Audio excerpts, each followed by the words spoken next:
Kristaps on a minute restriction tonight, and is he starting? It's not on a minutes restriction, and we haven't gone through that yet. We'll go through that here right after this. And what do you think it's going to be like for him tonight? Just kind of like, what are you going to be looking for from him in terms of how he kind of fits back in and kind of shakes off some of the rust after the time he's been out? Same things he's done for us all year. Defense, offense, communication, playing hard. Just what he's done for us over the course of the season that's helped us get here. Melissa, on your front right. Hey, Coach. Jalen talked yesterday about how he uses criticism as motivation.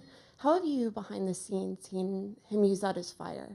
I mean, JB's the kind of guy that just works hard, has a chip on his shoulder. So I would say everything's motivation for him, and I enjoy watching him, the way he works. He has a huge growth mindset. He's able to dig deep into the weaknesses that he wants to get better at. He makes his strengths better. Never skips a detail. So I would say he's, one of the higher motivated guys I've seen with just the way he works. Again, if you have a question, please raise your hand. We'll get a microphone to you. Any other questions? Right here in the front on 2.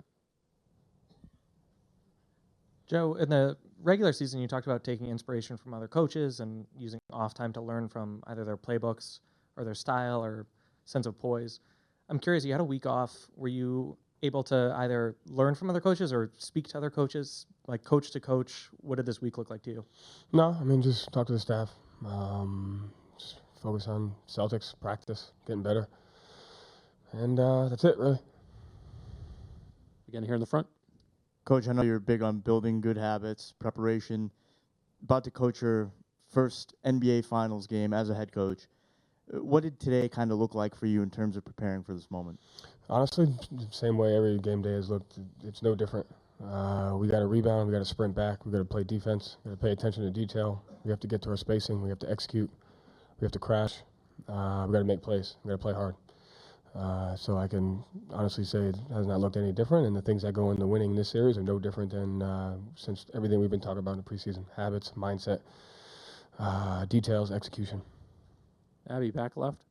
So I know that you are treating it the same, but heading into your first NBA Finals as the head coach of the Celtics, are there any emotions, any butterflies? What are your emotions today? Same as they were regular season, preseason. Ready to go out there and play. And there's a game plan. You got to be ready to execute it, but there's going to be adjustments, variables, things that you're going to have to go to. And, the short time I've been around and been in some big games, the things that go into winning and losing are still the same. And we can't be distracted by anything else. We got to make sure we stick to those details. It's the most important thing. Howard, far right on the aisle. Hey, Joe, there's reports about the possibility of the Lakers making an offer to Dan Hurley, and it raises the old questions about, college coaches making the leap to the NBA. You had your own unique path to this job. Jason Kidd did, going straight from playing to coaching. People come through a variety of paths. Is there any one unifying thing that you think makes for a successful head coach in the NBA, and do you think that the experience as the assistant level in the NBA or college level, whatever it is, does any of that matter in the end, or is it something else that leads to success? Yeah, I mean, I think it's all the fundamentals of that are the same. I mean, you have to communicate, you have to build relationships with people, you have to have a great staff around you, you have to have great players, you have to get those players better, you have to empower people around you. You have to know at whatever level that you're at what goes into winning and what can lead to losing. So I think no matter the level, it's all the same. And obviously each level presents different types of challenges, but you rely on those things that can be translated regardless of where you're at to help you, and it's the people around you and the way you can build relationships. Same area, John?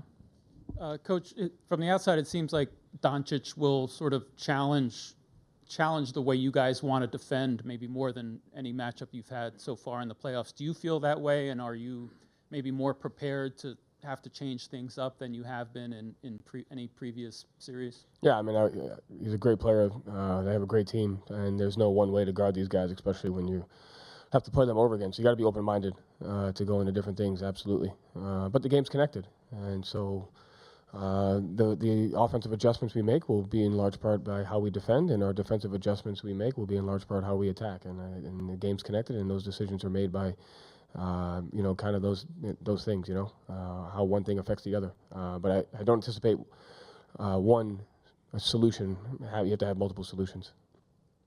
Thank you, Coach. Thanks.